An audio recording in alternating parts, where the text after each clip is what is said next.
Olá pessoal, bem-vindo ou bem-vinda à oitava parte da série de conceitos de programação. Vou fazer algumas observações sobre a parte de análise, então vamos começar. Nenhum dos erros semânticos que havia dado no vídeo passado falava sobre escopo, mas eu não expliquei o que é um escopo. Escopo é o local onde a variável está declarada. Se duas variáveis estiverem no mesmo escopo, elas não poderão ser redeclaradas, pois gerarão um erro semântico. E o que é ser redeclarado? Eu coloquei int x igual a 100. Se eu colocar int x igual a qualquer outro valor, mesmo que fosse igual a 100 de novo, eu estaria redeclarando a mesma variável, pois se eu já coloquei dentro do mesmo escopo, dentro do mesmo local, o seu tipo na variável, ela já está declarada. Se eu vou utilizar a mesma variável, eu não preciso colocar o seu tipo novamente. Eu coloco simplesmente a variável igual e o novo valor que eu quero dar para ela. Outra restrição. Mesmo sendo de tipos diferentes, não poderão ter o mesmo nome, pois também será gerado um erro semântico. Mesmo que eu tenha ali uma variável inteira ou uma variável double, eu tenho que dar nomes diferentes. Ele vai entender que eu estou utilizando aquela variável com outro tipo, mas é a mesma variável, e isto não é possível. Mesmo que fosse no JavaScript, que ele não exige um valor, eu coloco let ou var, eu não vou colocar toda hora let ou var. Eu coloco uma vez só, ela está declarada e pronto. Eu não preciso ficar de novo lá. Let, não. Declaração de variável uma vez. Tem uma situação em que eu posso colocar a variável com o mesmo nome, sendo do mesmo tipo ou não. Que situação é esta? Se duas variáveis estiverem em escopos diferentes, ou seja, em lugares diferentes, poderão ter o mesmo nome. Por isso, não será gerado um erro semântico. Então, se eu tiver uma variável que seja local, que pertence a uma função específica, e tiver uma variável global que vai ser utilizada em todas as outras funções, ou cada função ter a sua variável específica, não tem problema eu repetir o nome da variável, ele não vai considerar um erro semântico. Porém, mesmo sendo permitido ter o mesmo nome, para manter as boas práticas de programação, o ideal é sempre colocar nomes diferentes. Como o programa será realizado por várias pessoas, eu tenho que deixar ele mais claro e objetivo possível, mais limpo possível. Então, eu não vou usar um int x como variável global e um int x como variável local, porque na hora que eu for atribuir um valor dentro daquela função, entrará em conflito, mas só questão de manter o código claro e sim de realmente utilizar corretamente. Se eu quero que eu tenha uma variável global,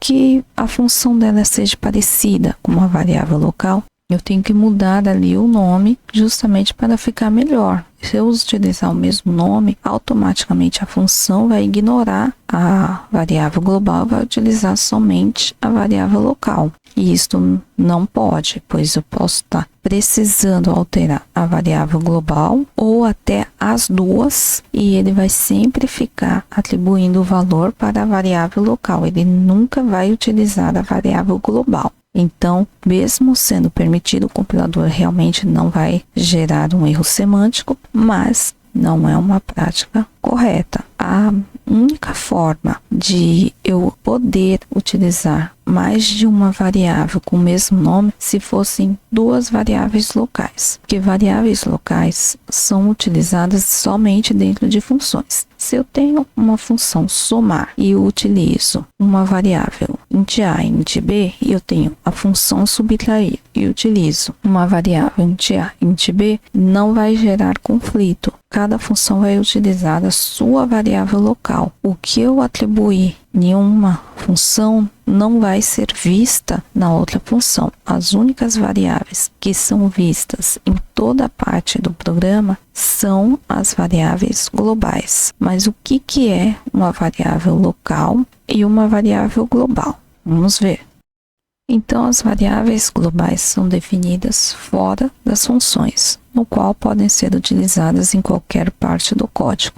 Variáveis locais são definidas dentro de uma função e só podem ser usadas dentro dela. Observação: se tiver duas variáveis com o mesmo nome em escopos diferentes, não terá nenhum problema, mas será aceito a variável com o escopo mais próximo. Eu vou dar um exemplo sobre variáveis locais e variáveis globais. Bom, pessoal, eu estou aqui no VS Code para demonstrar como que as funções funcionam no JavaScript. Primeiramente, eu vou criar uma função que eu vou chamar de soma e vou dar um parâmetro só para mostrar a diferença de parâmetro e variável. Vou criar aqui uma variável chamada b e vou dar um valor já fixo para esta variável. Esta função vai me retornar a mais b.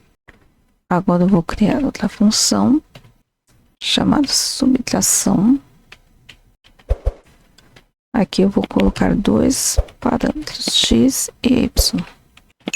Eu vou só retornar x menos y. No escopo global, eu vou declarar uma variável n1 valendo um valor qualquer, uma variável n2 valendo outro valor qualquer e começar a chamar as funções. Primeiro eu vou chamar a função soma. Notem que ele pede que eu dê somente um parâmetro. Eu vou colocar o primeiro com n1. Vou copiar e colar. Colocar com n2. Agora eu vou colocar a subtração. Vejam que eu preciso colocar dois parâmetros. Então eu vou utilizar aqui os meus dois parâmetros. Vou mostrar como que fica a diferença do cálculo entre eles. Então, vamos lá. No primeiro, o N1 ficou valendo 569. No segundo, que eu coloquei a soma do N2, ele valeu 32.710. Na função de subtração, ele ficou menos 32.141, que eu acabei colocando o valor menor menos o valor maior. Acabou dando um negativo bem grande ali. Qual que foi o objetivo? Eu quis colocar como que funciona você ter uma variável dentro da função. Aquela variável vai ter um comportamento ali específico. No caso daqui, teve um valor específico e o argumento é a única variável local, entre aspas, da função que eu posso substituir a variável global pelo que está neste argumento. Então, como que ele funciona? Quando eu coloquei o argumento, eu substituí pela variável e entrei na função. A primeira função ia retornar a soma de um argumento com a variável local. Ele pegou e retornou esta soma. Já a segunda, eu fiz uma manipulação com os dois argumentos. Então, a primeira é uma função no qual eu quero ter uma variável específica daquela função, porque eu preciso de uma informação que tem que estar naquela função, pois ela vai ser sempre a mesma informação, ela não vai variar.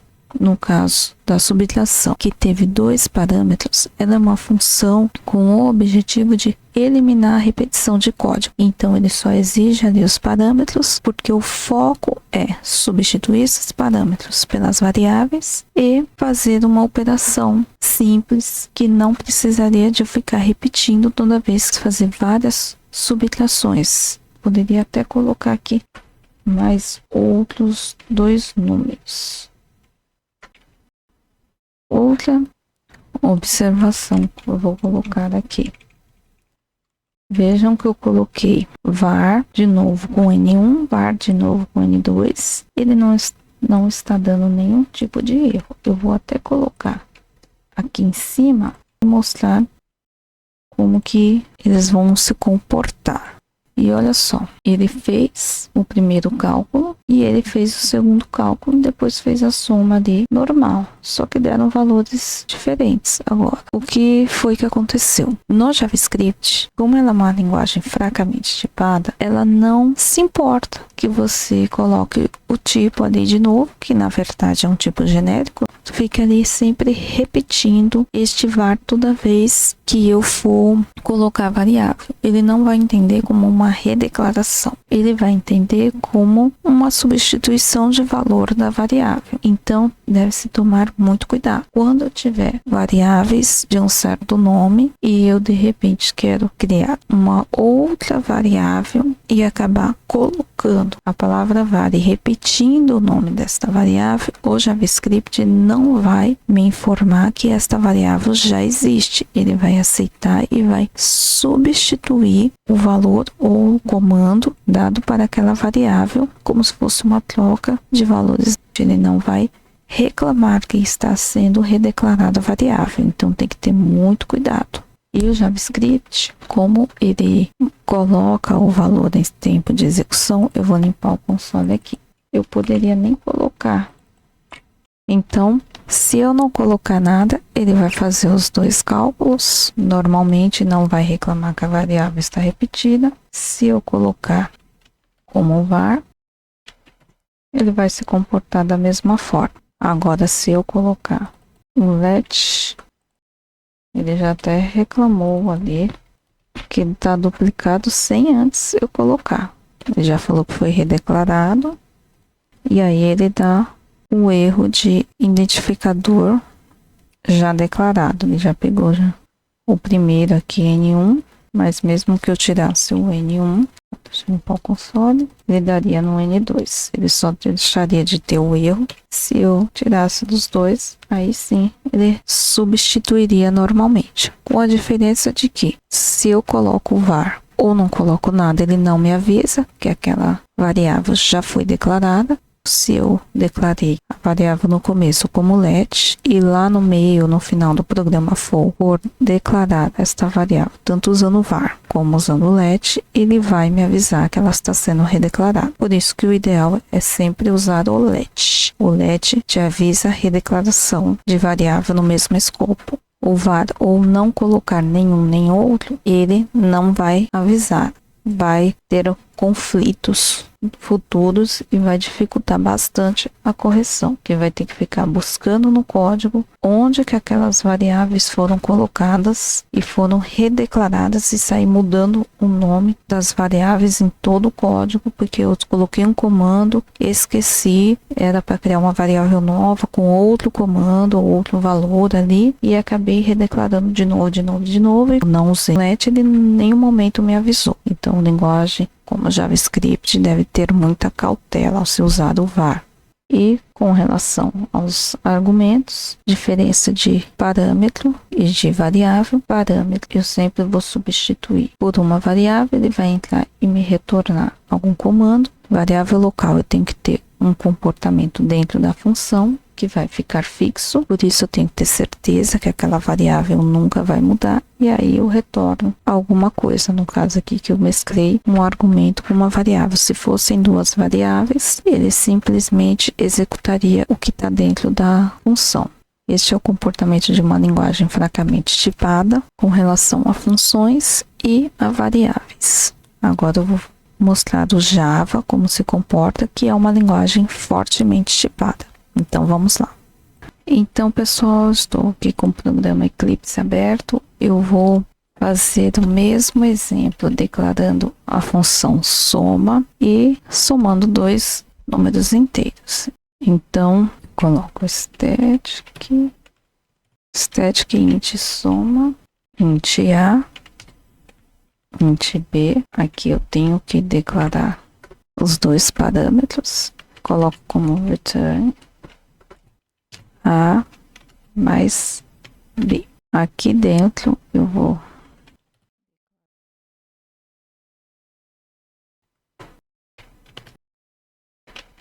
dar aquele erro de redeclaração. Eu vou chamar, mesmo ele já até completou para mim. Vou pôr a mesma coisa, né, para mostrar a quantidade, e aí ele mostrou a quantidade.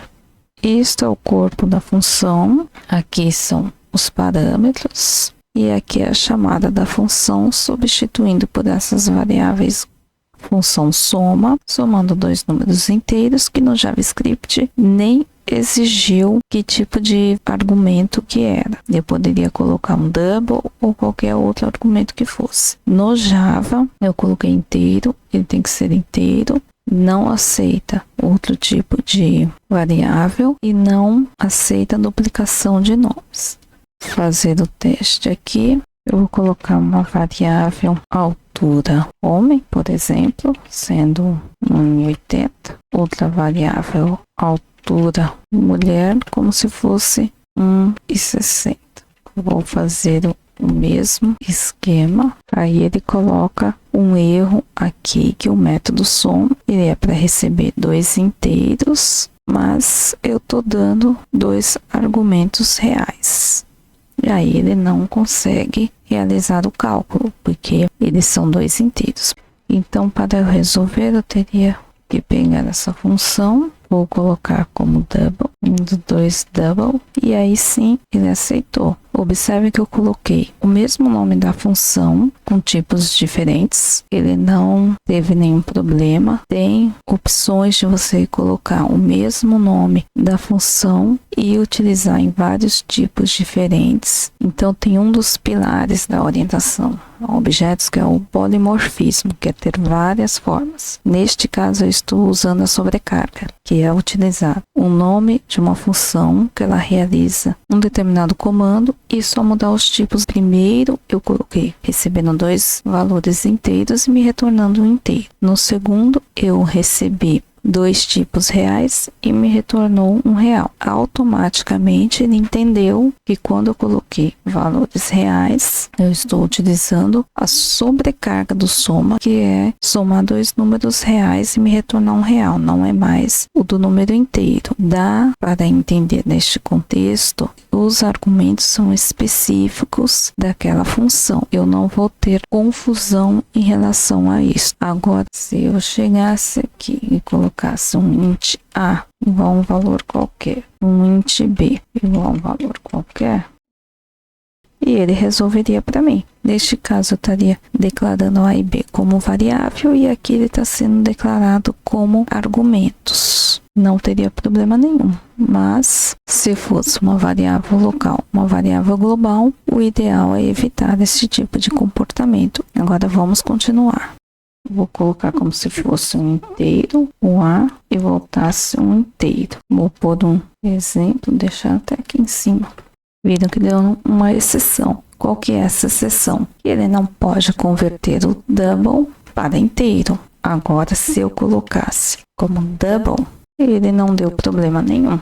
Então, é um outro tipo de sobrecarga também. Eu posso somar um número inteiro com um número real, desde que a saída seja um real. Então, este primeiro tipo que eu coloco na frente do nome da função é justamente a saída. Se ele não fosse sair nada, aí eu colocaria void. Como ele vai ter uma saída, aí eu tenho que colocar o tipo de saída. Então, inteiro soma dois inteiros, real soma dois reais e real soma um inteiro com um real. Bom, pessoal, este foi o vídeo de hoje falando sobre algumas observações do processo de análise. No próximo vídeo eu vou continuar estas observações. Não deixe de assistir. Se você perdeu os primeiros vídeos da série falando sobre definições importantes, tradutores, linguagens de programação, entre muitos outros assuntos, não deixe de conferir. Vou deixar o link aqui na descrição. Obrigada por assistir este vídeo, um abraço e até o próximo vídeo. Tchau, tchau!